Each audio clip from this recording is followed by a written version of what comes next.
Did you know that this generation will change as a result of the impending Tesla stock fall, according to Chamath Palihapitiya? It is commonly known that Tesla leads the electric vehicle market, and consumers are expecting the business to continue to innovate. Keep an eye out and stay tuned to learn what Palihapitiya meant. It is innovation that propels global progress. Things that are new, innovative, or evolve from what people are used to indicate improvement and change. Accordingly, Tesla has a reputation for introducing several inventions in a variety of fields and domains. You'll discover today why this generation will be altered by the impending Tesla stock fall, according to Chamath Palihapitiya. The thing that you have to do before you talk about what is happening now, I think, is probably useful to go back and start at the end of the great financial crisis, claims Chamath Palihapitiya. Originally from Sri Lanka, Chamath Palihapitiya is a Canadian and American venture capitalist, engineer, SPAC sponsor, founder, and CEO of Social Capital. From 2007 to 2011, he had a senior executive position at Facebook. He is the CEO and creator of Social Capital, according to CNBC, whose goal is to improve society by finding solutions to the most difficult issues facing the planet. Palihapitiya is placed 2,378th on Forbes' list of billionaires 2024 with an estimated net worth of approximately $1.2 billion as of March 2024. Social Capital was established to make investments in businesses in industries including health, finance, and education that are overlooked by traditional venture capitalists. Since then, the business has grown to include investments in internet startups, including Slack, Tesla, and Amazon. Palihapitiya, a well-known Tesla bull, predicted that the company will double or possibly triple in value in the next years due to its bright future. Additionally, he stated that Tesla is a clean energy company that may surpass the fossil fuel sector, which will eventually cause Tesla stock to outperform and present a far greater chance to reach $10,000. Even still, he can't deny that the economy isn't doing well right now, even though he supports Tesla. According to Palihapitiya, the thing that you have to do before you talk about what is happening now, I think it's probably useful to go back and start at the end of the great financial crisis. The reason for this is that many individuals were perplexed about the actions of the US government and certain European governments after the great financial crisis. The time between mid-2007 and early 2009, when global financial markets and banking systems were under tremendous strain, is known as the Global Financial Crisis, or GFC. According to him, there was a serious possibility of a financial meltdown at the time, so the United States intervened and the Federal Reserve began purchasing toxic assets using its balance sheet. The Federal Reserve Act, passed on December 23, 1913, established the Federal Reserve System, also known as the Fed, as the nation's central banking institution. This move came about in response to a number of financial panics that prompted calls for central bank control over the monetary system in order to prevent future financial crises. Accordingly, numerous countries adopted it, and subsequently, a group of individuals developed the modern monetary theory, which essentially says, hey, you can keep printing money and introducing it into the economy to smooth things out and to drive long-term growth.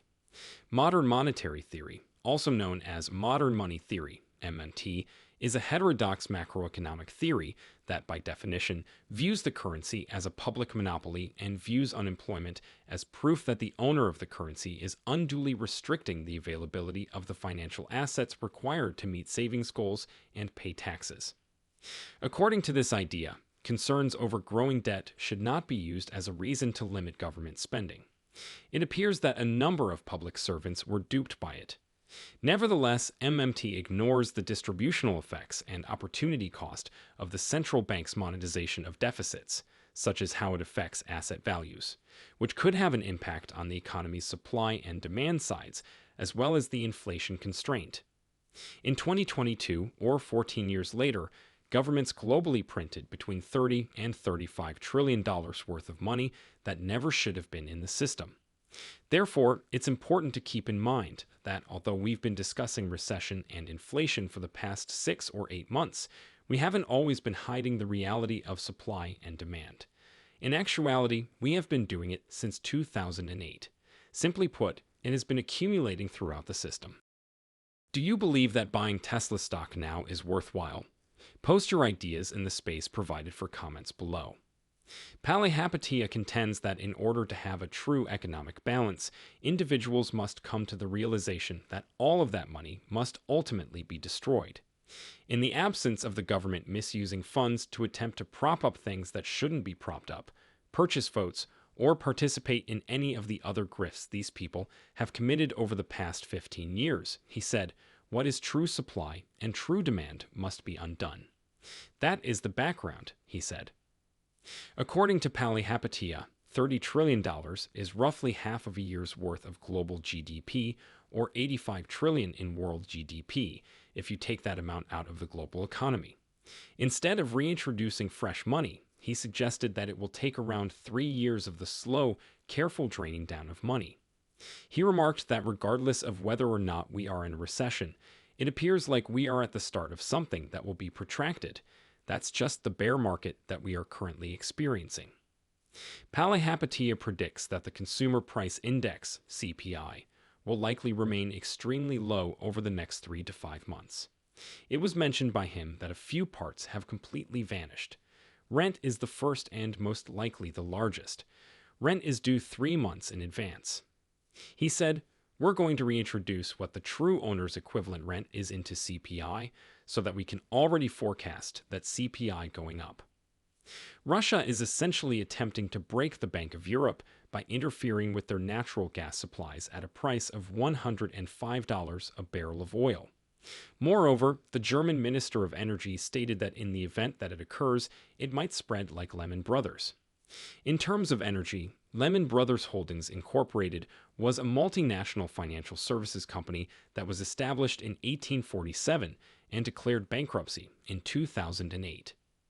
Lehman had over 25,000 workers worldwide and was the 4th largest investment bank in the U.S. According to Palihapitiya, if all of these things are allowed to play out, the result will be rampant runaway costs that are impossible to rein in without meaningful policy changes from the government, particularly when it comes to the war between Russia and Ukraine and how the government plans to engage, collaborate, or engage in combat with China. All of these issues must inevitably be resolved. Prices are going to keep rising in the absence of such. Having said that, many begin to question what the Fed will do in this situation. Palihapitiya thinks that because there is so much pressure on the Fed to act, they will overcorrect. Palihapitiya asserts, I believe that all roads lead to lower equity prices. Palihapitiya believes differently, despite Wall Street's announcement of record earnings this year and their prediction that earnings will rise much further next year. How do you see earnings continuing to rise into these prints like this when you are unable to absorb increases in energy and QoGs of 80 to 90% and other costs, he said.